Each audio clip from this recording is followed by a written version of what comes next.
L'Eucharistie. Vous vous souvenez des récits de la dernière scène dans les évangiles de Matthieu, Marc et Luc. Jésus prit le pain, le bénit, le rompit en disant « Ceci est mon corps, mangez-en tous ». Il prit la coupe « Ceci est mon sang, le sang de l'alliance, buvez-en tous ». Amen, je vous le dis, je ne boirai plus du fruit de la vigne jusqu'à ce que je le boive nouveau dans le royaume des cieux. Autrement dit, Jésus, la veille de sa douloureuse passion, la veille de son sacrifice d'amour, nous donne son corps et son sang. Il nous donne son corps tout vibrant d'amour, l'amour qui se donne jusqu'au bout. Et puis, il va mourir et ressusciter. Cela pourrait nous sembler une absence, mais non, parce que justement l'Eucharistie est sa présence réelle. Mais sa présence réelle nous entraîne à le suivre vers la résurrection, vers le royaume des cieux, vers un dépassement de nous-mêmes dans la sainteté. Alors, Saint Louis-Marie de Montfort va beaucoup souligner cette sortie de soi, ce dépassement de soi vers la sainteté, notamment à travers non seulement l'union au Christ, mais l'union à Marie qui, comme nous, a reçu l'Eucharistie. Alors, tout d'abord, cette image de l'arbre de vie. Partout où est Jésus, au ciel ou en terre, dans nos tabernacles ou dans nos cœurs, il est vrai de dire qu'il est le fruit et le rapport de Marie, que Marie seule est l'arbre de vie et que Jésus seul en est le fruit. Amour de la sagesse éternelle, paragraphe 204. Autrement dit, cette image de l'arbre de vie concerne aussi la présence réelle, l'Eucharistie. Présent à la messe et présent dans les tabernacles. Saint Louis-Marie de Montfort, quand il parle de l'arbre de vie dans nos cœurs, dit aussi qu'il faut faire grandir cet arbre par la contemplation et par nos communions. D'ailleurs, à l'époque, la messe était vécue comme un acte de louange du Père, comme un hommage rendu à Dieu le Père. Très bien, c'est tout à fait vrai. Eucharistie signifie action de grâce. Et l'on voit l'arbre de vie, justement, qui s'élève vers la lumière, vers le Père des Lumières. Et puis, l'esprit de contemplation est très important pour bien vivre la messe et pour bien communier. Un évêque du temps de Montfort, dans sa région, insistait sur l'oraison, c'est-à-dire sur la prière intérieure, au moment de la communion, au moment de la messe. Il disait que cette oraison, cette prière, devait être le soleil qui illumine toute la journée. Et bien voilà, Saint Louis-Marie de Montfort, pour faire grandir l'arbre, il faut le soleil de l'oraison. Le fait d'associer Marie à l'Eucharistie est extrêmement ancien. Au IIIe siècle, vers l'an 215, on lit dans la tradition apostolique cette anaphore, c'est-à-dire une prière au moment de la messe. Nous te rendons grâce, ô Dieu, pour ton enfant bien-aimé Jésus-Christ, que tu nous as envoyé en ces derniers temps, comme sauveur, rédempteur et messager de ton dessein, qui lui est ton Verbe inséparable, par qui tu as tout créé, et que, dans ton bon plaisir, tu as envoyé du ciel dans le sein d'une Vierge, et qui, ayant été conçu, s'est incarné et s'est manifesté comme ton Fils, né de l'Esprit Saint et de la Vierge. Voilà. Donc celui que nous célébrons à la messe, à l'Eucharistie, c'est le Fils du Père dans sa divinité et le Fils de Marie dans son humanité. Au plan spirituel, beaucoup de gens avaient compris qu'il fallait regarder Marie comme un modèle au moment de la communion. Imaginez comment Marie a reçu la communion après Pâques. Elle a reçu la communion des mains de Pierre, des mains de Jean. Quand elle communiait d'une manière certainement tout à fait extraordinaire, puisqu'elle avait été la mère de Jésus. Saint Louis-Marie de Montfort va un peu plus loin, Parce qu'un modèle, c'est quelque chose qui nous reste extérieur. Saint Louis-Marie de Montfort, il est tout en intériorité, ce saint. Et donc, il va nous inviter à voir Marie non pas comme un modèle un peu extérieur à nous, mais intérieur. Et donc, agissant en nous. Marie efficiente. Il va nous inviter à voir Marie comme un lieu. Vous savez, on ne fait pas la même chose dans un lieu ou dans un autre. On ne se comporte pas de la même manière, on ne marche pas de la même manière quand on est sur une digue au bord de la mer ou quand on est devant le pape à Rome. On ne marche pas pareil. On ne marche pas de la même manière quand on est en famille ou quand on vient d'être élu président de la République et qu'on est au milieu d'un meeting. Le lieu compte. Eh bien, Saint Louis-Marie de Montfort nous invite à communier en étant dans un certain lieu, et ce lieu, c'est Marie. Traité de la vraie dévotion, paragraphe 268. Vous direz au Fils, Seigneur, je ne suis pas digne. Donc il dit la phrase en latin, Domine non sum dignus, que vous n'êtes pas digne de le recevoir à cause de vos paroles inutiles et mauvaises et votre infidélité en son service. Mais cependant, que vous le priez d'avoir pitié de vous, parce que vous l'introduirez dans la maison de sa propre mère et de la vôtre, et que vous ne le laisserez pas aller, qu'il ne soit venu loger chez elle. Il cite le Cantique des Cantiques, chapitre 3, où justement, eh bien, il s'agit de venir chez la mère de la personne aimée.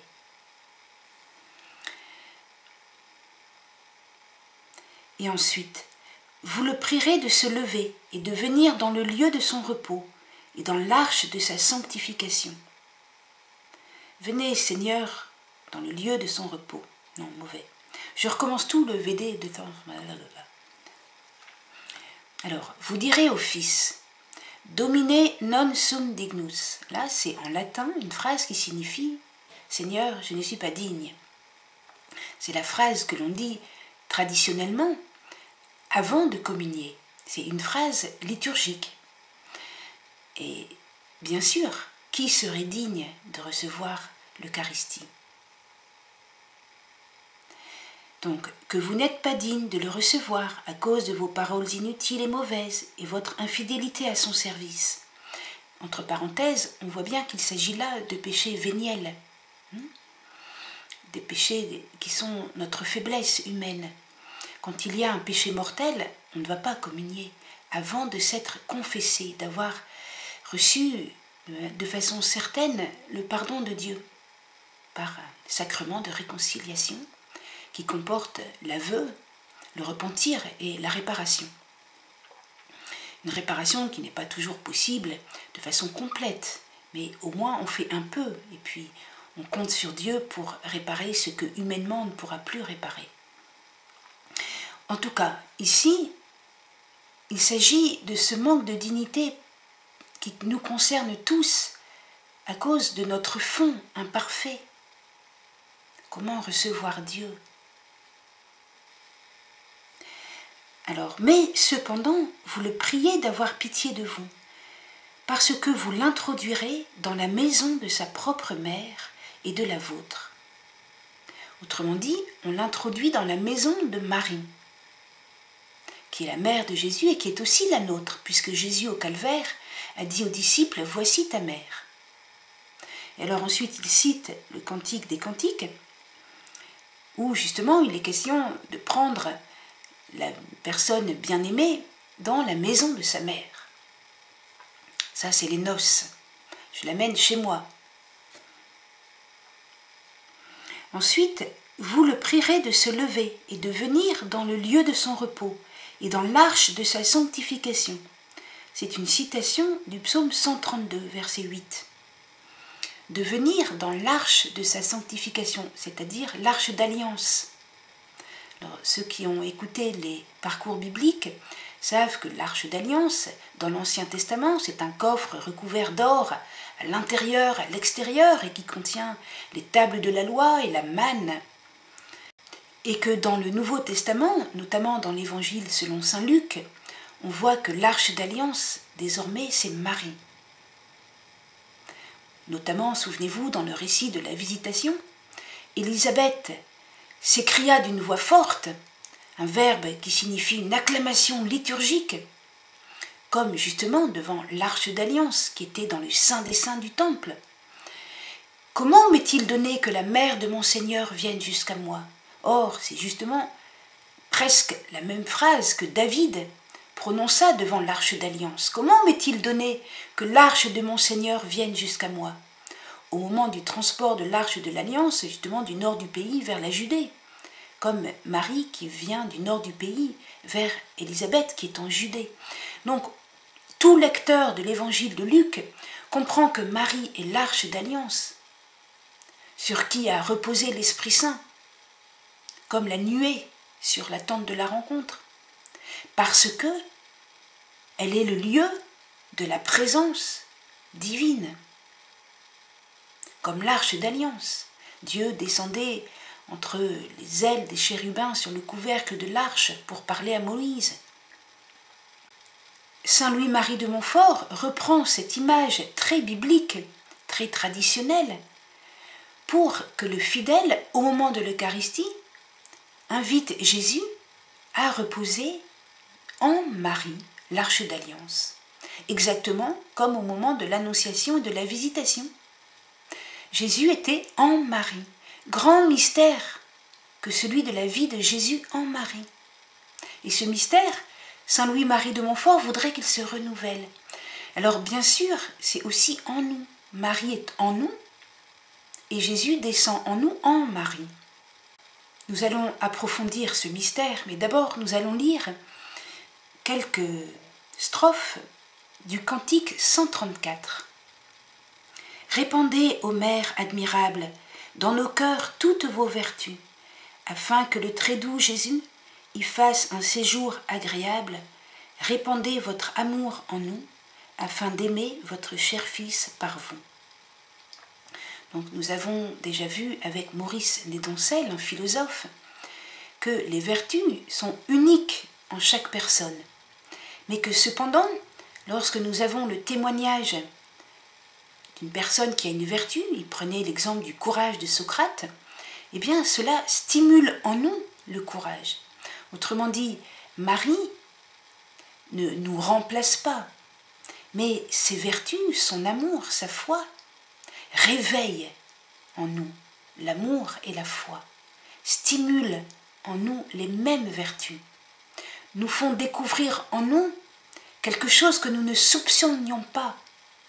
Vous savez, en regardant quelqu'un de saint, on se découvre nous-mêmes capables de sainteté. On dit, mais c'est ça que je veux vivre. C'est une telle pureté, une telle grandeur, une telle hauteur dans les sentiments, une telle noblesse dans l'amour. Et voilà, on le vit. Le feu transmet le feu. C'est cela que dit Saint Louis-Marie de Montfort. Continuons. Ô Jésus, votre sainte mère est notre parfait supplément. Venez donc en nous promptement pour nous unir à votre Père, ou plutôt venez dans son cœur qui suppléera notre peu de ferveur. Ici, on a l'idée de supplément. Qu'est-ce que c'est que cette idée ? Bien, c'est une idée qu'on trouve chez saint Thomas d'Aquin ou qu'on trouve au Concile de Trente. On trouve cette idée pour dire ceci, cette idée assez simple, qui vient de la question qu'on pouvait se poser quand un prêtre célébrait la messe sans faire attention, en ayant une vie pas tout à fait conforme à son état, en étant peu instruit, en n'ayant pas tellement la foi. Alors, est-ce que la messe est valide ? Question que les gens se posaient. La réponse de saint Thomas d'Aquin ou du Concile de Trente, c'est de dire, eh bien, si le prêtre a l'intention de faire ce que fait l'Église, sans être un grand théologien, sans avoir beaucoup la foi et sans être très instruit, mais s'il a l'intention de faire ce que fait l'Église, vous savez, dans les campagnes au Moyen-Âge et encore au temps de Montfort, les gens ne savaient pas toujours bien les choses. Ils n'étaient pas toujours très conscients. tout le monde était chrétien, mais pas forcément bien instruit. Et si on a l'intention de ce que fait l'Église, alors la messe est valide. Bien. Mais vous me direz, oui, mais cette histoire-là, ça concerne le prêtre, ça concerne la validité du rituel, donc c'est un petit peu extérieur à nous. Oui, mais cet outil de réflexion peut aussi nous servir pour comprendre ce qui se passe en nous. Quand nous communions, on peut communier de façon assez imparfaite, hein. Mais si on a l'intention de faire ce que fait l'Église, alors c'est déjà nettement mieux. C'est une très bonne disposition. Et c'est cette disposition que saint Louis-Marie de Montfort nous invite à prendre. Alors l'Église, c'est un peu vague, mais le membre le plus éminent de l'Église du Vatican II, c'est la Vierge Marie. Elle est non seulement la mère de l'Église, comme dit saint Augustin, mais elle est aussi le membre le plus saint de l'Église, dit saint Augustin aussi. Donc ça, c'est une tradition très connue que saint Louis-Marie de Montfort sait. Marie, c'est l'Église dans sa perfection. Et donc, si on a l'intention de faire comme Marie, d'être comme Marie, alors Marie va suppléer. Ça ne veut pas dire qu'elle nous remplace, mais ça veut dire que notre communion, va être authentique et va porter du fruit, parce que notre volonté a voulu s'unir à Marie.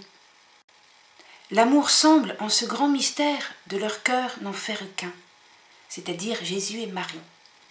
Entre deux, tout devient commun, car le Fils est tout dans sa mère.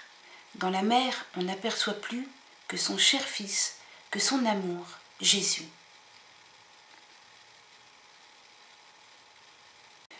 Nous voyons dans cette strophe une application à Marie de certains versets de l'Écriture. Par exemple, Jean 6, paragraphe 56. « Qui mange ma chair et boit mon sang, demeure en moi et moi en lui. » Et encore, « Je leur ai donné la gloire que tu m'as donnée, pour qu'ils soient un comme nous sommes un, moi en eux et toi en moi, afin qu'ils soient parfaits dans l'unité. » Jean 17, versets 22 à 23.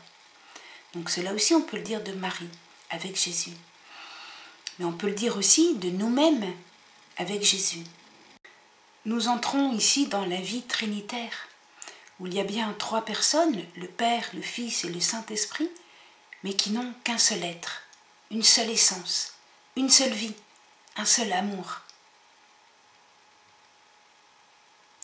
Et alors pour y entrer, il y a là cette note très particulière à saint Louis-Marie de Montfort, chez qui l'arbre de vie, c'est non seulement Marie, mais c'est aussi la croix. Et donc ce mystère de mort à nous-mêmes et de résurrection. Et vous savez qu'on ne va pas au ciel sans passer par la croix. On n'entre pas dans la vie trinitaire sans passer par la croix. Et l'Eucharistie nous est donnée la veille de la Passion, comme pour nous soutenir dans ce passage, la Passion qui est un passage vers le Père, vers la vie éternelle, et aussi vers le monde entier dans la mission. Et alors, cette mort à nous-mêmes, voici comment elle s'exprime dans les règles.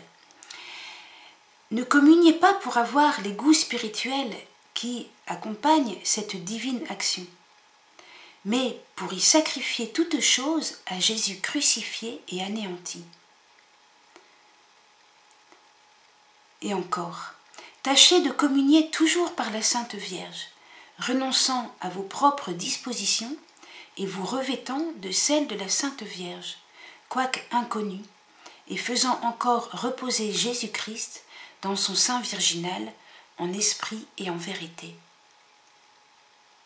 C'est extraordinaire. On a encore cette image du temple. Vous savez, dans le dialogue avec la Samaritaine, faut-il prier sur le mont Garizim ou à Jérusalem? Et Jésus répond, il faut prier en esprit et en vérité. Et saint Louis-Marie de Montfort dit, dans son sein virginal, Marie, en esprit et en vérité. Voilà, le lien entre l'Esprit Saint et Marie, toute sainte. Achevons cette méditation sur l'Eucharistie. Nous avons cette originalité chez saint Louis-Marie de Montfort d'une forte présence de Marie au moment de la messe et de la communion eucharistique. Et alors, j'apporte cette petite réflexion. La communion eucharistique nous prépare à la communion du ciel, où Dieu sera tout en tous et où nous serons tous unis dans la sainteté et l'amour. Eh bien, au ciel, c'est pas la fusion d'une grande foule anonyme. Non, c'est dans l'amour. Et on aime, ça c'est encore le philosophe Maurice Nédoncel qui nous le fait comprendre, une personne à la fois. Une rencontre, c'est toujours une à la fois, même quand on est dans un groupe, chacun prend la parole à tour de rôle. On se rencontre, on se regarde, un à la fois. L'union se fait 2 par 2 avant de se faire dans un grand groupe et dans une grande assemblée. Eh bien, c'est un peu la même chose. L'union se fait 2 par 2, eh bien, je m'unis à Marie, et Marie m'unit au Christ, et cette union m'unit à mon prochain, à mon voisin, à mon frère, à mon père, à mon époux. Et puis finalement, on entre dans le paradis.